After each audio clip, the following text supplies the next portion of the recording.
بسم اللہ الرحمن الرحیم۔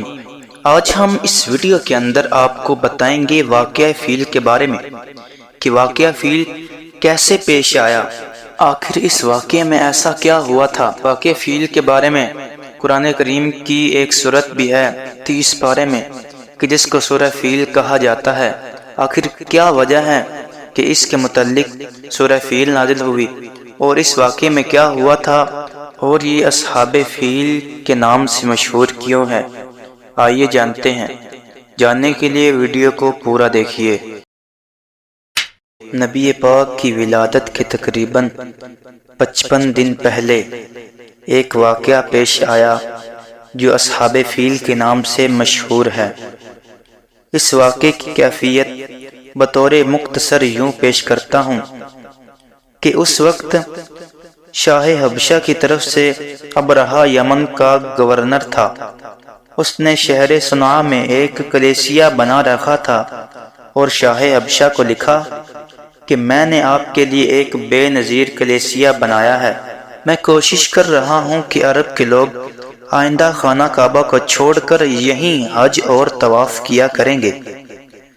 جب یہ خبر عرب میں مشہور ہو گئی تو بنی کنانہ میں سے ایک شخص غصے میں آ کر اس کلیسیا میں بول و براز یعنی اونچی آواز کرنے لگا اور اس کی بے حرمتی کرنے لگا۔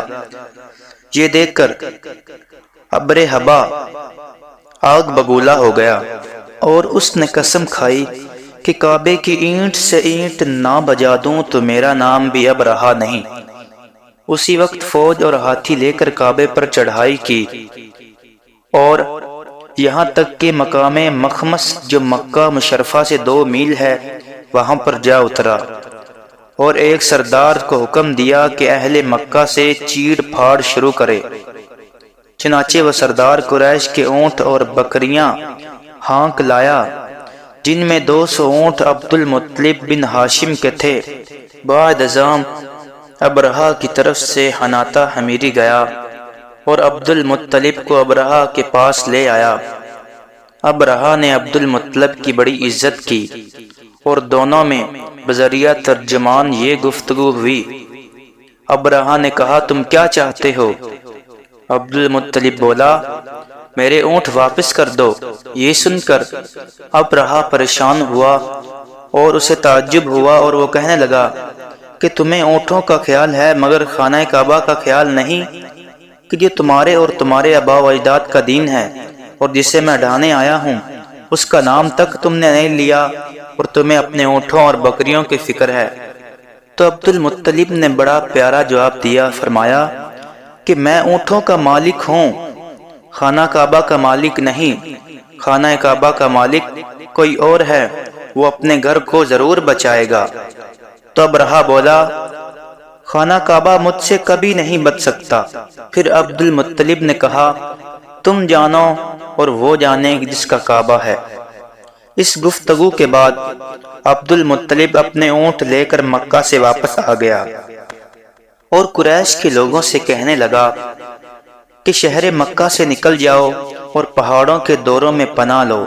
یہ کہہ کر خود چند آدمیوں کے ساتھ خانہ کعبہ میں گیا اور دروازے کا حلقہ پکڑ کر یوں دعا کی جس کا مفہوم کچھ اس طرح ہے، اے اللہ بندہ اپنے گھر کو بچایا کرتا ہے، تو بھی اپنا گھر بچا۔ ایسا نہ ہو کہ کل ان کی صلیب اور ان کی تدبیر تیری تدبیر پر غالب آ جائے۔ اگر تو ہمارے قبلے کو ان پر چھوڑنے لگا تو حکم کر جو تو چاہتا ہے۔ ادھر عبد المطلب یہ دعا کر کے اپنے ساتھیوں سمیت پہاڑوں کے درے میں پناہ گزین ہوئے اور ادھر صبح کو ابرہہ خانہ کعبہ کو ڈھانے کے لیے فوج اور ہاتھی لے کر تیار ہوا۔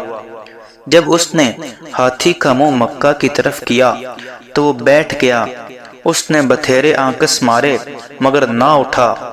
آخر مکہ کی طرف سے اس کا منہ موڑ کر اٹھایا اور تیزی سے بھاگنے لگا۔ غرض جب مکہ کی طرف اس کا منہ کرتے تو بیٹھ جاتا اور کسی طرف منہ کرتے تو اٹھ کر بھاگ جاتا۔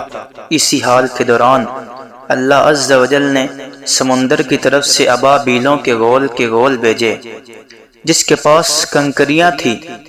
ایک ایک کنکری ان کی چونچ میں اور دو دو کنکریاں ان کے پنجوں میں۔